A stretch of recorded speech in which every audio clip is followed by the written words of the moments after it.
চিকিৎসক আর জনবল সংকট নিয়ে চলছে লালমনিরহাটের পাটগ্রাম উপজেলা স্বাস্থ্য কমপ্লেক্স। পরীক্ষা নিরীক্ষা সহ নানা সমস্যার কারণে কাঙ্ক্ষিত সেবা পাচ্ছে না উপজেলার ৮ ইউনিয়ন ও একটি পৌরসভার মানুষ। বর্তমানে যারা কর্মরত রয়েছেন তারা উপজেলার বিপুল মানুষকে সেবা দিতে হিমশিম খাচ্ছে। লালমনিরহাটের পাটগ্রাম সংবাদদাতা রমজান আলীর তথ্যচিত্রে বিস্তারিত জানাচ্ছেন নুসরাত জাহান সিদ্ধি। ১, ২, ৩ ঢাকায় জমি জিতে নিন ১০০% ক্যাশব্যাক সহ ২০ কোটি টাকার পুরস্কার।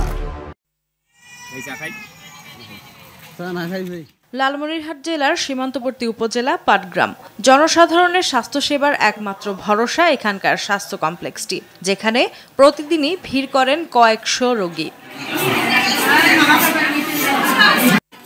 ২০১২ সালে স্বাস্থ্য কমপ্লেক্সটিকে ৩১ শয্যা থেকে ৫০ শয্যায় উন্নীত করা হয়। তবে দীর্ঘ এক যুগেও বাড়ানো হয়নি চিকিৎসক সহ লোকবল। ২৩ জন চিকিৎসকের জায়গায় ৯ জন এবং ৩৫ জন নার্সের বিপরীতে কাজ করেন মাত্র ২৭ জন। দীর্ঘদিন ধরে শূন্যে পড়ে আছে স্টোর কিপারের পদও। গাইনি ও সার্জারি চিকিৎসক না থাকায় চরম বিপদে পড়েন মুমূর্ষু রোগীরা। ১, ২, ৩ ঢাকায় জমি জিতে নিন ১০০% ক্যাশব্যাক সহ ২০ কোটি টাকার পুরস্কার। ভাতিজি অসুস্থ ছিল, আনার পরে দেখি এখানে সিজার আনা, তারপর এখানে খারাপ ছিল, এখানে এবার করে দেয় অম্পলে।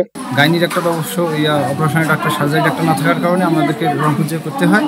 শুধু তাই নয়, টেকনিশিয়ান না থাকায় দীর্ঘদিন তালাবদ্ধ অবস্থায় নষ্ট হচ্ছে অত্যাধুনিক এক্স-রে, আল্ট্রাসনোগ্রাম মেশিন ও অপারেশন থিয়েটারের মূল্যবান যন্ত্রপাতি। এখানে যদি এক্স-রে করা যাইতো তাহলে অল্প পয়সায় এক্স-রে করা হইতো।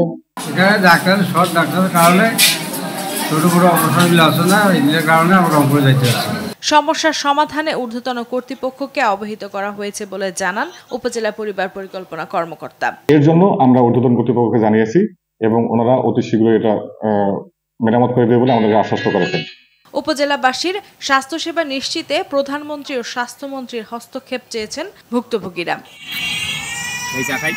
নুসরাত জাহান সিন্ধি, RTV।